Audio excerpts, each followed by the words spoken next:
Good morning. Welcome to this week's family message. This morning I want to tell you another story about when I was in prison. I was sitting at my bunk one day. I had just moved to the camp. I went from a single man room to a dorm environment. It was about 200 people in this dorm and split up into two sections. And I had probably the worst bed in the whole place. I was right across from the bathroom on the bottom bunk. I think maybe the top bunk would have been the worst one, but on the bottom bunk. And the people around me, I didn't know them.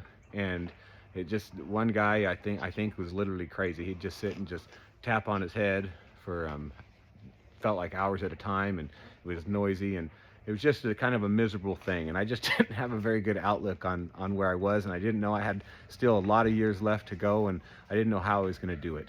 And so I said a prayer. I turned to God and I just told him, look, I'm not sure how I'm going to do this.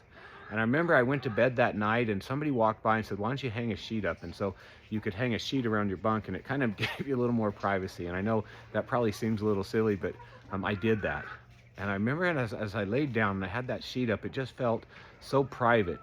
And I just was all of a sudden filled with gratitude, just an immense amount of gratitude, overwhelming, to the point that I just had tears in my eyes. And I was just so grateful for the moment of privacy that I had there. And I'll never forget that feeling. I was reading in Luke this week about the 10 lepers and how Christ healed all 10 lepers, but only one turned around and said thank you. And he said, well, where are the other 9? Weren't there 10 of you?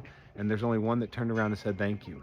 I in my life, I don't want to be those 9. I want to be the one that turns around and says thank you. And I definitely did. God gave me that gratitude. He gave me that feeling, and I was filled with gratitude. And it wasn't long before I moved off that bunk and got I went actually from the worst bed in the place to the best bed in the place.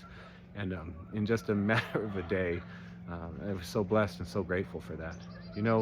Um, the gratitude is a big deal. Having that feeling overwhelm you, that all comes from God. And sometimes when it's hard and you're not seeing it, pray to Him. He'll show you. I love you all. I hope you have a great week this week. In the name of Jesus Christ, amen.